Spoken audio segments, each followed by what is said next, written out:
Hello there, one and all. Before we get stuck into the highlights from this upcoming podcast from the girls on Where's My Lemonade, I just want to stop in and do a very brief intro because actually I'm going to be giving away 5 copies of this book. And it's super easy how to actually enter. If you want to be in with a chance of winning 5 copies of this book, all you need to do, subscribe to the YouTube channel, which you can do below, like on this video and drop a comment saying, "Where's my lemonade?" Simple as that. Now we'll be picking 5 people at random at the end of the month to win the copies of it, and we'll be getting them sent right out to you. There's a few little links below for your convenience. If you want to buy a copy of the book, you can get straight to the Amazon product right in the link in the description. If you want to listen to the episode of this on any platform, whether that is Spotify, Podbean, or Apple Music, there are links to all 3 of those in the description below. And also we stream this one live on Twitch, which we do with certain episodes of the podcast. And if you want to be in with a chance of catching those, then give me a little follow at twitch.tv/mindsetbydave. Again, clickable links all in the description. I love thinking about this because it was a real moment for me. So this book came into my mind just before I brought Ricer on board. And it came into my mind when I was driving to a yoga class. And I was driving to this yoga class and I should be watching the road, but I'm not, I'm daydreaming. And it really just hit me at one point that, oh my God, I found my miracle. And that's what, for me, this is what this book's about, finding your miracle in mental health. Because I realized that there was a point in my mental health where I didn't think there was a light at the end of the tunnel. Yeah. I honestly thought that there was no light, I could never get better, and my life couldn't be how I wanted it to be. And then, fast forward a few years and it hits me out of nowhere that, oh my God, that thing that I thought I couldn't have is now my life. Mm-hmm. I found the light at the end of the tunnel, and I really want everyone to know this. I want, it's one of those things. So that's my journey. And I guess that's why this book means so much to me, is because every single chapter in here is an opportunity to show someone the light at the end of the tunnel. Yeah. And that to me is about the lemonade. I found my lemonade. And that's why I care so much about it. It was weird. It sounds super cheesy, but it really felt like everything fit into place at the perfect time. So as I said, both myself and Jamie used to attend like mental health seminars and things like that. And I went to one and there was 15,000 people. Wow. And it was a 4-day kind of thing. And the hours were like 7 a.m. to midnight every day. It was very intense. And it's the first kind of experience I had with anything like it. And that's how me and Jamie got in touch, because after those 4 days, somebody out there made a WhatsApp group.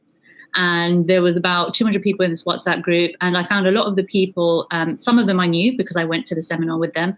But a lot of people were they were older than me, and they had kind of established their careers, or they had families and things like that. And I felt a bit like, oh, I'm still trying to figure my life out. Because, I was, when was it? Yeah, I was fresh out of uni and I just started working and things. And I went through a bit of a rut, because I think a lot of students, when they come out of uni, and I was lucky enough, I graduated as a pharmacist, so I had my career kind of laid out for me, but it was still very weird. I felt like I was just kind of like plonked down. It's like, okay, now go live your life. So I was going through a bit of a rut. So then I think Jamie messaged out on the group saying, look, is there anyone local to me? I live here. And I said, yeah, I'm only like 10 minutes away. And then I found out she was my age as well. And I thought, oh, wow, someone who's kind of going through the same thing that I'm going through. We connected. And when she mentioned this book to me, I was really, really interested, because I was going through quite a rough patch in my life, and I had never kind of experienced anything like anxiety or depression before, and it was the first time. Yeah. And what helped me a lot was talking to Jamie about it just as a friend, because I knew she had been through things, and just getting that advice from her. It just really helped. I felt like, oh my God, I'm not alone. She totally gets me. I'm trying to tell my family about how I'm feeling. I'm trying to tell my friends about how I'm feeling. They really want to help, but they don't quite understand where it's coming from.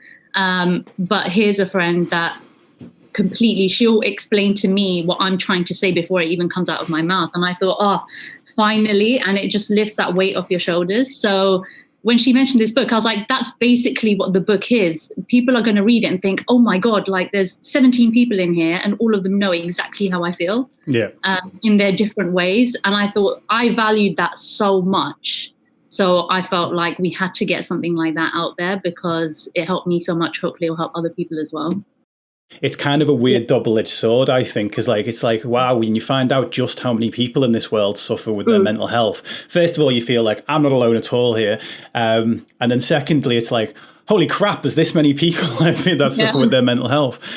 That's something I found in the chapters. So a lot of the chapters actually taught me a lot about my mental health, because these people are successful people with great lives, great friendships, really good things going for them, but they suffered with mental health. And for me, it helped remove the stigma, because I still feel like, although a lot of the world is moving around to the idea that we all have mental health and it's okay to talk about it, I still feel like there's an awful lot of stigma around it. And going through these chapters and seeing these people who I consider to be normal, right? I consider these people to be completely normal.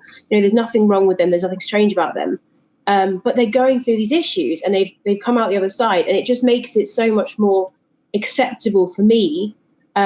Even as I was reading them, it was like a form of therapy, because you're reading these stories and you're thinking, okay, so I'm not completely strange for struggling in the way I've struggled. There's nothing wrong with me.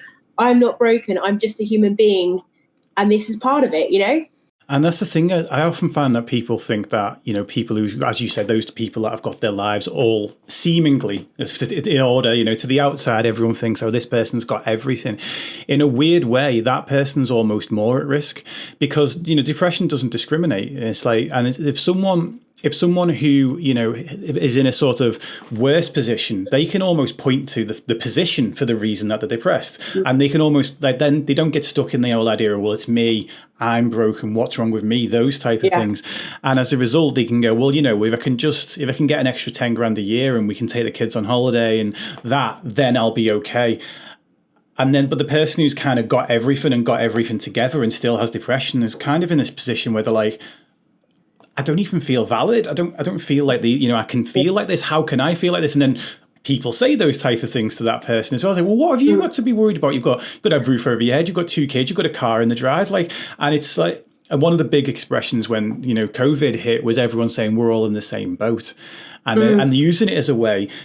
Sometimes it was coming from a position of we're all on the same page, let's be in this together. But other times it was like, well, you can't have your problems, your individual problems aren't an individual problem right now because we're all in this same boat. And it's not true. Mental health can affect every single one of us at any time. And some people are obviously a hell of a lot more susceptible to it, regardless of their situation. New beginnings are often disguised as painful endings. And that's exactly how it felt. Like you just learn so much about yourself, and I found that I was a completely different person on the other side of it, but in a good way. I'm still like in that, I feel like I'm still in that recovery stage. Like when I was writing this book, it was therapy for me, like editing it and bringing the chapters together. It was therapy for me to read these stories and do this project. And coming out on the other side, you just learned so much about yourself. You have to, going through the therapy, reading all the self-development stuff, listening to the podcasts. You would never have done that otherwise. And you just feel like, okay, walking on the hot coals is one thing, but I'm a badass for getting over depression. Yeah. That's more valuable to me than the other thing. And I'm proud of myself for that. And I remember I would talk to Jamie all the time about it. I would be like, I feel like this. Is it ever going to end? It feels like it's getting worse. And she would always tell me, and it gave me like the light at the end of the tunnel or the lemonade. She would always tell me, she's like, look, Raisa, you're gonna feel like this and it's going to become routine. But one day, you're not even going to think about it. You'll just be doing a medial task, like having a cup of tea or having a chat with a friend. And you'll just think, hang on a minute, I feel okay. Yeah. And you won't even think about it, and you won't know when that exact moment was, but it will happen. And I don't remember when that moment was, but at some point in like this year, I suddenly felt like, oh, I actually feel all right.